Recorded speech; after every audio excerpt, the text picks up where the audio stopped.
నేను పార్ట్ 1 వీడియోలో నేనే కర్రీ చేస్తా, ఎగ్ కర్రీ అని చెప్పాను కదా, కానీ నేను చేయలేను ఎందుకంటే వాయిస్ ఓవర్ చేసే వరకు టైం అయిపోయింది. సో మా మమ్మీ అయితే వేసేసింది, సారీ గాయస్. పప్పు ఎగ్ కర్రీ మా మమ్మీ చేసింది కదా, చెప్పినా కదా. ఇప్పుడైతే తినేద్దాం, నేను టిఫిన్ కూడా చేయాలి, తినేద్దాం రండి. మా తమ్ముడు మంచిగా తిందామని కూర్చున్నాడు, ఎట్లా తింటాడో చూడాలి ఇక.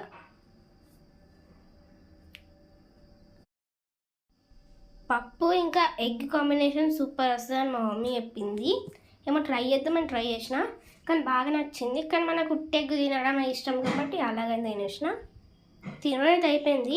ఇప్పుడు మా తమ్ముడు ఇంకా మా పప్ప వెళ్తున్నారు బయటకి, ఎందుకంటే నేను పార్ట్ 1 వీడియో మీకు చెప్పాను కదా, ఒరిపిస్తున్నాడు ఆయన బయటకు వెళ్దామని పోయింది. ఆ తమ్ముడు మంచిగా కూర్చున్నాడు, ఏదో తిన్నాడు.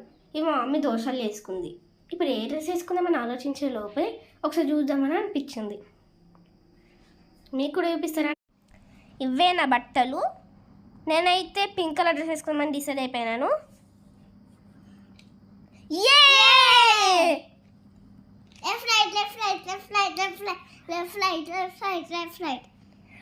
మేమైతే షాప్కి వెళ్తున్నాం. నేను షాప్కి వెళ్ళి ప్లాస్టర్ కొనుకొచ్చుకున్నా. నేను షాప్ వెళ్ళి కారం తెచ్చుకున్నా.